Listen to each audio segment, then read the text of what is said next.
Good morning दोस्तों, मैं Pankaj Kumar SC class में आज आपका हार्दिक स्वागत करता हूं। तो सुबह की जीके की पाठशाला में फिर से हाजिर हैं। आज प्रैक्टिस सेट नंबर 3 लेकर स्टैटिक जीके के ताबड़तोड़ प्रश्न जो कि आपको सभी प्रतियोगी परीक्षाओं में आने वाली बहुत मदद करेंगे। अगर आप रोज ये प्रैक्टिस सेट पेपर जो है मेरे साथ सॉल्व करते हैं और इसका रिवीजन करते हैं तो मैं गारंटी लेकर कह सकता हूं कि आने वाली सभी परीक्षाओं में आपका इसका काफी लाभ होगा। पुलिस हो, कांस्टेबल हो, वीडियो हो, लेखपाल हो, एसएससी, रेलवे, एमटीएस, सभी प्रतियोगी परीक्षाओं में इसका आपको लाभ मिलेगा। ठीक, तो चलिए देर न करते हुए शुरुआत करते हैं। ठीक है, चलिए तो चलते हैं पहले प्रश्न की ओर। सर्वप्रथम भारत को इंडिया कहकर किसने संबोधित किया था? ठीक, पढ़िए दोस्तों सभी लोग प्रश्न की। सर्वप्रथम भारत को इंडिया, जैसे हम लोग हिंदुस्तान, भारत कहते हैं, ठीक है, इसी प्रकार इंडिया कहकर किसने सबसे पहले बुलाया था? तो अरब वासियों ने, यूनानियों ने, यूनानियों ने या जापानियों ने? तो ऑप्शन सी टिक कर लेंगे दोस्तों। यूनानियों ने सर्वप्रथम भारत को इंडिया कहकर पुकारा था या कहकर बुलाया था। चलिए चलते हैं अगले प्रश्न 2 की ओर। ठीक, पढ़ेंगे प्रश्न नंबर 2 क्या है। ठीक, तो प्रश्न नंबर 2 अपन से कहता है कि भारतीय उपमहाद्वीप में कौन सा सम्मिलित नहीं है, कौन सा देश सम्मिलित नहीं है। थोड़ा मिसप्रिंट है इसमें। तो भारतीय उपमहाद्वीप में कौन सा देश सम्मिलित नहीं है दोस्तों? तो ये हमारा जितने भी भारत के साथ जमीनी देश छूते हैं ना, अफगानिस्तान, पाकिस्तान, नेपाल, भूटान, म्यांमार, बांग्लादेश, ये सभी भारत के उपमहाद्वीप के हिस्से हैं। लेकिन जो श्रीलंका जो है वो जमीनी सीमा नहीं साझा करता, इसलिए वह भारतीय उपमहाद्वीप का हिस्सा नहीं है। तो ऑप्शन डी लगा लेंगे हम लोग। श्रीलंका जो है भारतीय उपमहाद्वीप का हिस्सा नहीं है। चलिए अगले प्रश्न 3 की ओर चलते हैं दोस्तों। तो प्रश्न नंबर 3 पर ध्यान देंगे। उत्तर प्रदेश राज्य की सीमा भारत के कितने राज्यों के साथ स्पर्श करती है? हमारा जो उत्तर प्रदेश प्यारा प्रदेश है, उसके अगल बगल, उसके चारों ओर जो सीमाएं हैं, ठीक, वह भारत के कितने राज्यों से सीमा साझा करते हैं? तो 8 राज्य जो हैं वो भारत के उत्तर प्रदेश के साथ सीमा साझा करते हैं। हमारे मतलब एक तरीके से कह लीजिए आपकी उत्तर प्रदेश के पड़ोसी प्रदेशों की संख्या कितनी है? तो ऑप्शन नंबर सी 8 हो जाएंगे। चलिए अगले प्रश्न नंबर 4 की ओर चलते हैं हम लोग। प्रश्न कहता है कि भारत की जल क्षेत्र सीमा कहां तक फैली हुई है? मतलब दोस्तों क्या होता है कि जैसे जमीनी क्षेत्र होता है तो वो भारत की खुद की अपनी पर्सनल एक सीमा होती है, पर कई सारे देशों के चारों ओर तटीय सीमा पर समुद्र भी होता है। तो समुद्र पर भी देशों का जो है क्षेत्रफलीय अधिकार होता है। मतलब जैसे कि अगर आप पानी से, जमीन से समुद्र पर जाएंगे तो वहां से कई किलोमीटरों तक भारत का क्षेत्रफल होगा। ऐसे ही हर देश जिसके किनारे समुद्र होगा उसकी अंतर्राष्ट्रीय सीमा उसके अंतर्गत आती होगी। ठीक है ना? तो इसका आंसर आप बताएंगे तो 12 समुद्री मील ऑप्शन नंबर बी जो है ये इसके भारत के चारों ओर समुद्र में जितनी सीमा है ये भारत उसका इलाका, भारत के इलाके में आती है। तो भारत की समुद्री सीमा जो है वो लगभग 12 समुद्री मील तक जाती है। चलिए आगे चलते हैं। आप सभी को मालूम है भारत के 3 ओर समुद्र जल बना हुआ है। ठीक है, भारत के जो पूर्व में है तो वहां पर बंगाल की खाड़ी फैली हुई है, पश्चिम में जो है अरब सागर फैला हुआ है, ठीक है, और जो दक्षिण में है वो हिंद महासागर भारत के साथ सीमा बनाता है। आगे चलते हैं। प्रश्न नंबर 5 पर ध्यान देंगे। भारत की सबसे पूर्वी बिंदु कौन सी है? ठीक, तो भारत का सबसे पूर्वी बिंदु जो है वो दोस्तों जो है वो पूर्वी बिंदु जो है वो अरुणाचल प्रदेश में पड़ता है। कहाँ पड़ता है? अरुणाचल में प्रदेश में पड़ता है। ठीक, जैसे कि हमारा सबसे पूर्वी राज्य जो है अरुणाचल प्रदेश, उसके भी पूर्वी बिंदु पर एक जगह है किबुथु। क्या? किबुथु जो एक जगह है वो हमारा भारत का सबसे पूर्वी बिंदु है। जैसे भारत का उत्तरी बिंदु इंदिरा कॉल है, ठीक है, दक्षिणी बिंदु जम्मू अंडमान निकोबार में इंदिरा पॉइंट है, ठीक है, पूर्वी बिंदु जो है वो गुजरात में सरकरीक है, सॉरी पश्चिमी बिंदु जो है गुजरात में सरकरीक है। इसी प्रकार पूर्वी बिंदु अरुणाचल प्रदेश में किबुथु है। समझ में आ गया होगा मेरे भाई? ठीक, ओके। चलिए अगले प्रश्न की ओर चलते हैं। प्रश्न नंबर 6 पर ध्यान देंगे। वो कहता है कि भारत की मुख्य भूमि का अक्षांशीय विस्तार कितना है?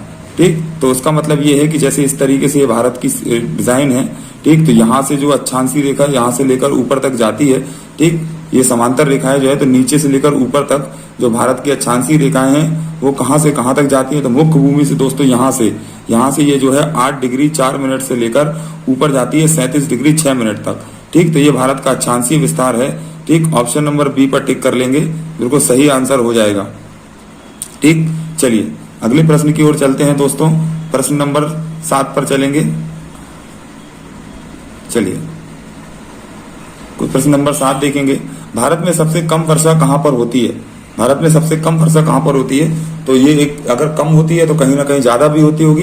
ठीक, तो भारत में क्या विश्व में भी और भारत में सर्वाधिक वर्षा जो है वो मासिन राम में होती है, मेघालय राज्य में। जबकि अगर कम वर्षा की बात करी जाए तो ऑप्शन नंबर डी लगा लेंगे दोस्तों, लेह लद्दाख जो है वहां पर भारत में सबसे कम वर्षा होती है। अगले प्रश्न 8 की ओर चलेंगे दोस्तों। ठीक, अभी हमने अक्षांशीय विस्तार के बारे में जाना, अब हम जानते हैं देशांतरीय विस्तार के। मतलब कुछ इस तरीके से, जैसे ये भारत का, ये जो यहाँ पर इस तरीके का भारत का हिस्सा है, तो यहाँ पर जो भारत यहाँ से पश्चिम से लेकर पूरब तक कितने देशांतर हैं। ठीक, ये इतना यहाँ पर कितने देशांतर पड़ेंगे। ठीक, तो ऑप्शन नंबर बताएंगे इसका हम लोग क्या हो जाएगा। ठीक, तो ये आंसर हमारा बी हो जाएगा। 68 डिग्री 7 मिनट से लेकर 97 डिग्री 25 पूर्वी देशांत तक भारत की जो है देशांतरी स्थिति का विस्तार जो है भारत हमारा फैला हुआ है। आई होप कि आप लोगों को समझ में आ गया होगा। ठीक, अगले प्रश्न की ओर चलते हैं। क्वेश्चन नंबर 9 देखते हैं दोस्तों। तो क्वेश्चन नंबर 9 हमसे कहता है कि भारत का संलग्न क्षेत्र सीमा कहाँ तक फैली है। ठीक है, तो भारत का संलग्न क्षेत्र सीमा कहाँ तक फैली है, तो अभी हम लोगों ने इसका पॉइंट आंसर दिया था दोस्तों। ठीक है, तो भारत का जो संलग्न क्षेत्र सीमा जो है, अगर अलग अगल बगल का मिला लें तो जैसे एक तरफ का 12 है तो दोनों तरफ का यानी कि संलग्न हो जाएगा 24 समुद्री मील। बी ऑप्शन सही हो जाएगा दोस्तों। हाँ, संलग्न क्षेत्र से मतलब समुद्री सीमा से मतलब था साथ में उसकी। ठीक, अगले प्रश्न की ओर चलते हैं। अगला प्रश्न हम लोगों से क्या कहता है, जरा ध्यान देंगे कि भारत का औसत समुद्र तल का मापन किस तरह से किया जाता है। मतलब जो हमारे समुद्र तल की ऊंचाई और गहराई है, इसका मापन किस समुद्री तट के साथ किया जाता है। ठीक, तो ऑप्शन पर ध्यान देंगे और पढ़ेंगे। ठीक, तो इसका ऑप्शन जो हो जाएगा कि चेन्नई तट, जो चेन्नई के समुद्री तट है, ठीक है, यहां से भारत का औसत समुद्र तल का मापन किया जाता है। अगले प्रश्न की ओर चलते हैं दोस्तों। क्वेश्चन नंबर 11 पर ध्यान देंगे कि क्षेत्रफल की दृष्टिकोण से भारत का सबसे बड़ा केंद्र शासित राज्य कौन सा है। क्षेत्रफल की दृष्टि से सबसे बड़ा केंद्र शासित राज्य कौन सा है। ठीक, तो इसका आंसर हो जाएगा दोस्तों डी, यानी कि जम्मू कश्मीर। क्या हो जाएगा, जम्मू कश्मीर जो हो जाएगा क्षेत्रफल की दृष्टि से सबसे बड़ा क्या है। अब चूंकि अब केंद्र शासित राज्य ना होकर ये लद्दाख हो गया है। ठीक, तो इसमें ऑप्शन है, दोनों है। पहले ये जम्मू कश्मीर था, इस पर भी ध्यान देंगे कि अब ये लद्दाख हो गया है। ठीक, तो क्वेश्चन जो अब नया क्वेश्चन बनेगा उसमें लद्दाख देख लेंगे। और अगले प्रश्न की ओर चलते हैं। क्वेश्चन नंबर 12, भारत का अन्य आर्थिक क्षेत्र कहाँ तक है। भारत का अनन्य आर्थिक क्षेत्र कहाँ तक है, तो भारत का अनन्य आर्थिक क्षेत्र जो है वो 200 समुद्री मील तक फैला हुआ है दोस्तों। कहाँ तक, 200 समुद्री मील तक भारत का अनन्य आर्थिक क्षेत्र फैला हुआ है। इस प्रश्न ऑप्शन को टिक कर लेंगे। अगले प्रश्न की ओर बढ़ेंगे। क्वेश्चन नंबर 13, भारत की सबसे पश्चिमी बिंदु कौन सी है। तो अभी मैंने आपको थोड़ी देर पहले चारों बिंदुओं के नाम बताए थे। तो पश्चिमी राज्य जो हमारा गुजरात है, वहां पर जो है, ठीक है, इसका जो बिंदु पड़ता है तो उसका नाम हो जाएगा गुहार मोती। क्या हो जाएगा दोस्तों, गुहार मोती जो है, ठीक, उसका नाम हो जाएगा गुजरात में जो इसका पश्चिमी बिंदु पड़ता है। अगला प्रश्न पढ़ेंगे। ऑप्शन इसके हमको आगे देखने को मिलेंगे। भारत के कितने राज्य अंतरराष्ट्रीय स्थलीय सीमा को स्पर्श करते हैं। भारत के क्वेश्चन पढ़ लेंगे, भारत के कितने राज्य अंतरराष्ट्रीय स्थलीय सीमा को स्पर्श करते हैं। और अगले प्रश्न, इसके प्रश्न के उत्तरों पर ध्यान देंगे दोस्तों।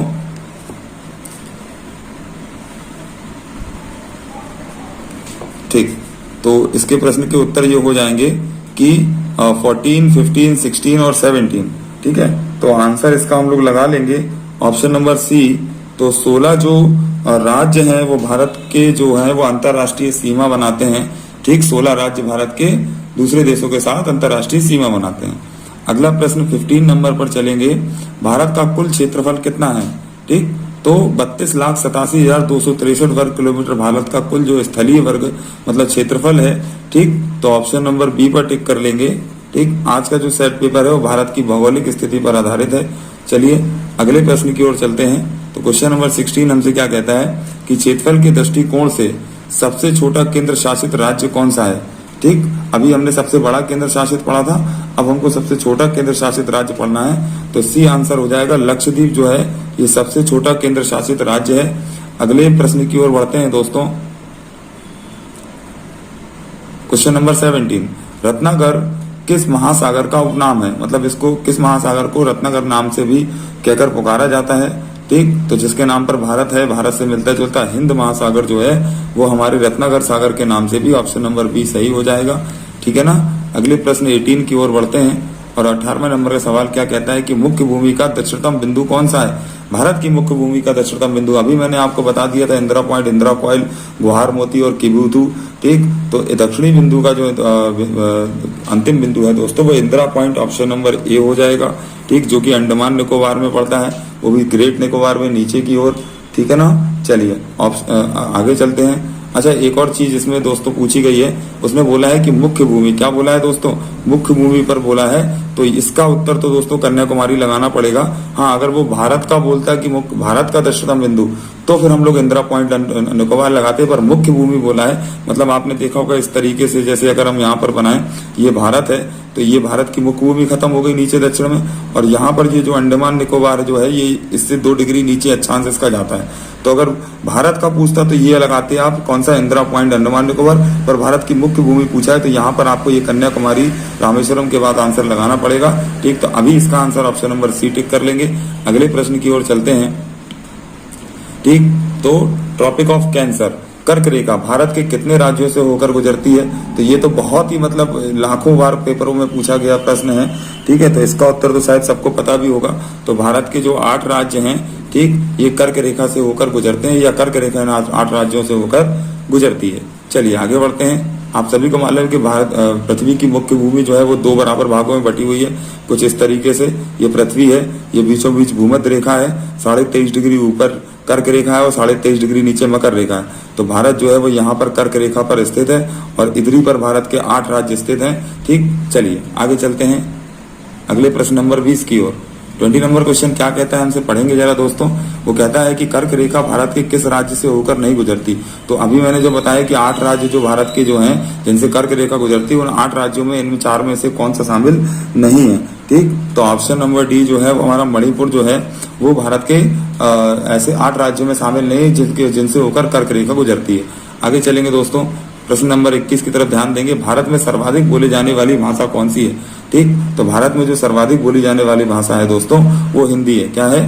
हिंदी जो है वो भारत में सर्वाधिक बोली जाती है। ठीक, अगले प्रश्न की ओर चलते हैं। अगला प्रश्न 22 नंबर का सवाल कहता है हमसे कि विश्व में क्षेत्रफल की दृष्टि से भारत का स्थान कौन सा है? तो ये भी शायद आपको पता होगा। ठीक, भारत जो है क्षेत्रफल की दृष्टि से 7वां सबसे बड़ा देश है। ठीक है, 7वां। ठीक, उससे पहले रूस है, कनाडा है, चाइना है, ठीक, यूएसए है, ब्राजील है, ऑस्ट्रेलिया है। ये क्षेत्रफल की दृष्टि से सबसे बड़े राज्य हैं, देश हैं, और 7वें नंबर पर भारत है। आगे चलते हैं प्रश्न नंबर 23 की ओर। ठीक, तो प्रश्न नंबर 23 हमसे कहता है कि भारत के दक्षिणी बिंदु भूमध्य रेखा से कितनी दूर पर है? ठीक, भूमध्य रेखा से कितने, मतलब मैंने अभी बताया ना कि ये जैसे ये यहाँ पर ये अपना भारत है। ठीक है, ये यहाँ पर भारत है। ठीक, तो भूमध्य रेखा जो है वो ये मतलब ये अगर ये पृथ्वी है पूरी यहाँ पर, तो ये भूमध्य रेखा यहाँ गुजर रही होगी। तो ये जो यहाँ से और यहाँ तक बीच की जो दूरी है, ये वो पूछ रहा है कि भारत का दक्षिणी बिंदु भूमध्य रेखा से कितनी दूरी पर स्थित है। ठीक, तो ऑप्शन देखकर समझ चलिए, बताइए आंसर क्या हो जाएगा। तो 876 किलोमीटर। कितने? ऑप्शन नंबर जो सी है 876 किलोमीटर जो है भारत की मुख्य भूमि से भूमध्य रेखा की दूरी है। चलिए, 1-2 अक्षांश रेखाओं के बीच में 4 मिनट की डिस्टेंस होती है, जो कि 111 किलोमीटर होती है। उससे गुणा कर आप उसे निकाल सकते हैं। ठीक है, आप चैनल पर चलिए जाकर देखिएगा। मैंने भौगोलिक संबंधी, पृथ्वी के भूगोल संबंधी, अक्षांश, देशांतरी रेखाएं, विस्तार से संबंधित, समय से संबंधित, मानक तिथि, मानक वीडियो बनाकर रखा है। फुल डिटेल में आप जाकर देखिएगा। चलिए अगले प्रश्न की ओर चलते हैं। क्वेश्चन नंबर 24, भारत की सबसे बड़ी जनजाति कौन सी है? ठीक, तो भारत की जो सबसे बड़ी जनजाति दोस्तों जो है वो भील है। कौन सी है? ऑप्शन नंबर बी पर टिक कर लेंगे। तो भील जो है वो भारत की सबसे बड़ी जनजाति है। ठीक, आगे चलते हैं। चलिए, क्वेश्चन नंबर 25 कहता है हिमालय किस प्रकार का पर्वत है? तो हिमालय जो है वो एक नवीन वलित पर्वत है दोस्तों। कैसा? नवीन वलित पर्वत है। ठीक, न्यू फोल्डेड माउंटेन है। ऑप्शन नंबर सी पर टिक कर लेंगे। ठीक, आगे चलते हैं। ये हमसे क्या कह रहा है? क्वेश्चन नंबर 26 की 82.5 डिग्री 82 डिग्री 30 अंश या 82 डिग्री 30 मिनट पूर्वी देशांतर रेखा कहाँ से गुजरती है? तो ये हमारी मानक तिथि रेखा है दोस्तों। तो ये इलाहाबाद में नैनी के पास से गुजरती है। इससे हम लोग मानक समय निर्धारित करते हैं। ठीक, तो प्रश्न नंबर 26 का आंसर हो जाएगा नैनी, ऑप्शन नंबर ए। ठीक है ना। चलिए, जैसे पूरे पृथ्वी पर मैंने अभी बताया कि मैंने वीडियो बना रखा है, आप उसको देखेंगे सब समझ में आ जाएगा आपको। जैसे पृथ्वी की मानक समय रेखा इंग्लैंड के ग्रीनविच जगह से निकलती है, जिससे पूरे वर्ल्ड का टाइम मानक डिसाइड होता है। इसी प्रकार भारत का मानक समय जो है वो इलाहाबाद नैनी से डिसाइड होता है। ठीक, आगे चलते हैं हम लोग। भारत को सर्वप्रथम हिंदुस्तान किसने कहा था? तो जैसे भारत को इंडिया सबसे पहले यूनानियों ने कहा था, इसी प्रकार भारत को हिंदुस्तान सबसे पहले किन लोगों ने कहा था? तो फ्रांसीसियों ने भारत को सबसे पहले क्या कहा था? हिंदुस्तान कहा था। क्या कहा था दोस्तों? हिंदुस्तान कहा था। चलिए चलते हैं अगले प्रश्न की ओर।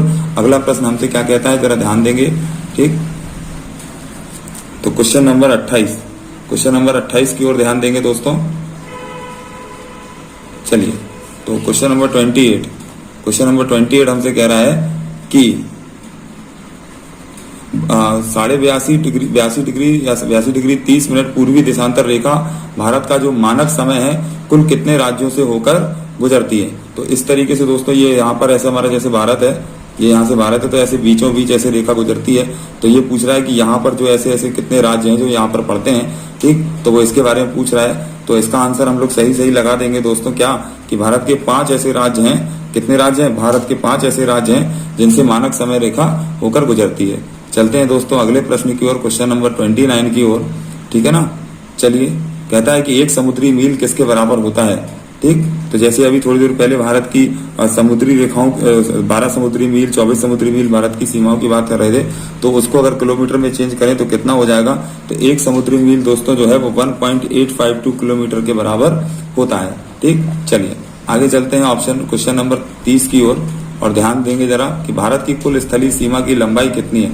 तो भारत की कुल स्थलीय सीमा की लंबाई से मतलब दोस्तों ये है उसका कि जिस प्रकार यहाँ पर इस तरीके से अगर हम भारत बना लें इस तरीके से, ठीक, तो ये भारत की जो यहाँ से यहाँ तो जलीय सीमा है, तो इसकी बात नहीं करेंगे नीचे की।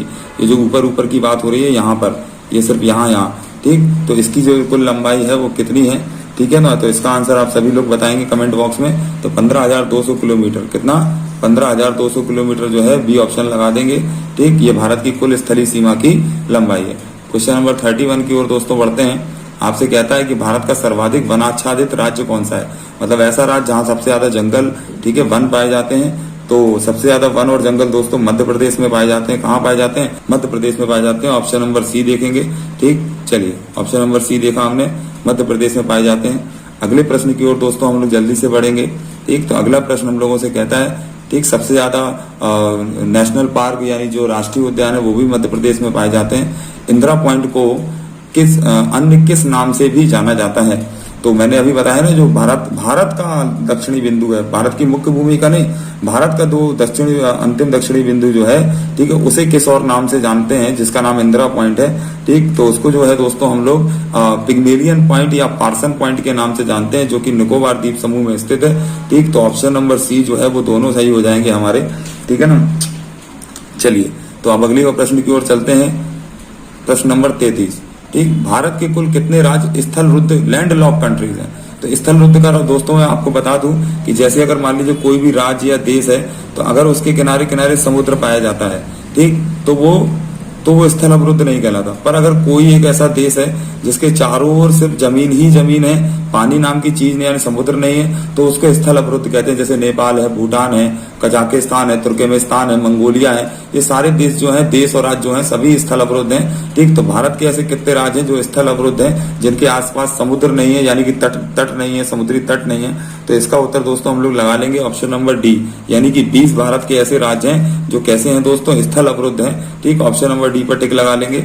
चलिए, आई होप कि आपको अच्छा से समझ में आ रहा होगा मेरी क्लास। ठीक, जो भी मेरे चैनल पर नए हैं दोस्तों, चैनल को सब्सक्राइब करें, वीडियो को लाइक करें, शेयर करें, अपने दोस्तों के साथ मेरे चैनल को सब्सक्राइब करें। जितनी सुख सुविधाएं मेरे पास हैं दोस्तों, मैं इस तरीके से वीडियो बना रहा हूँ।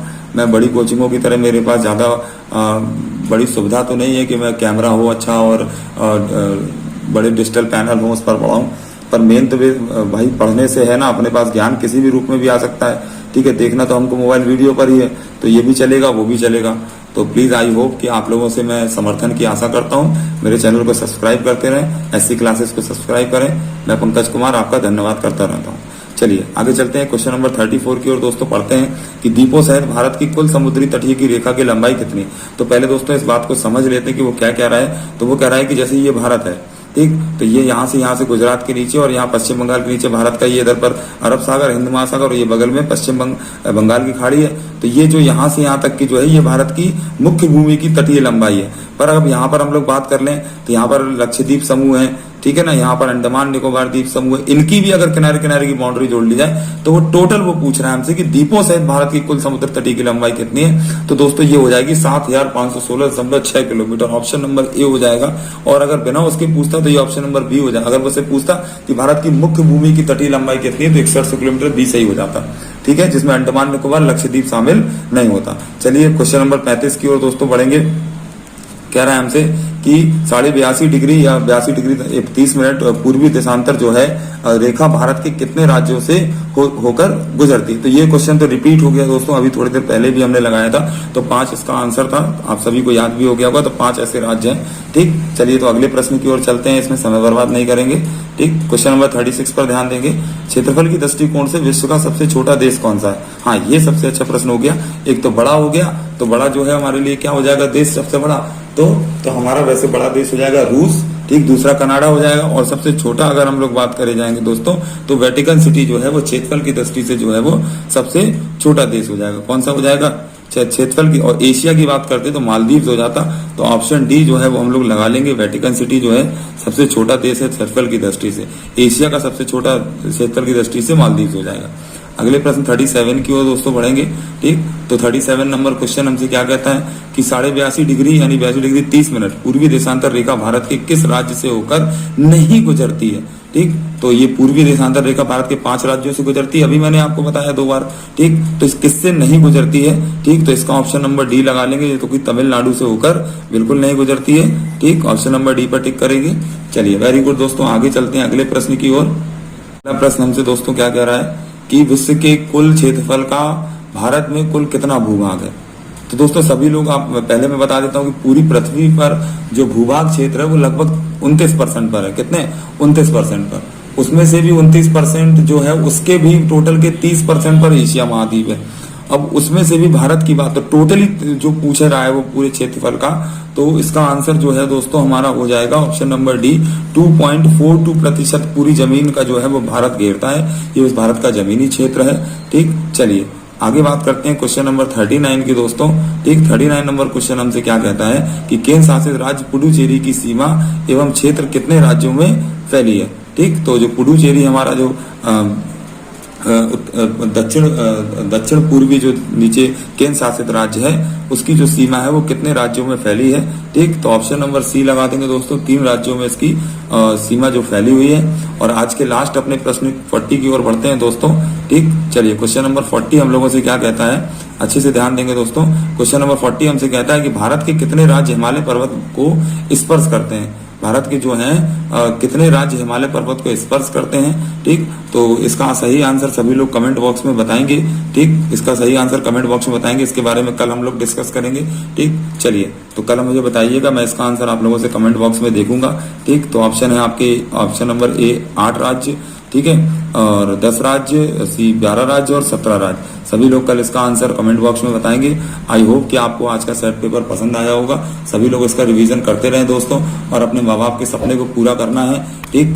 किसी भी तरीके से अपने ज्ञान को मतलब समय बर्बाद मत करिए, फालतू की बातों में मत आइए किसी के भी, सिर्फ पढ़ने पर ध्यान दीजिए। आप अपनी उम्र का, अपने गोल्डन टाइम का बेटा इस्तेमाल करिए, ठीक है, वरना एक बार समय निकल जाता है तो लौट कर नहीं आता। ये सारी बातें घिसी पिटी जरूर है, पर आप भी जब आपका भी समय भगवान न करे कभी निकले, ठीक। तो इससे अच्छा है कि हम लोग पहले सफल हो जाएं, ठीक है। ओके सर, ओके मेरे दोस्तों, ठीक। तो ऐसी क्लासेस में मैं आपसे विदा लेता हूं, ठीक। कल फिर मिलते हैं नए प्रैक्टिस सेट के साथ। चैनल को सब्सक्राइब करें, शेयर करें, लाइक करें।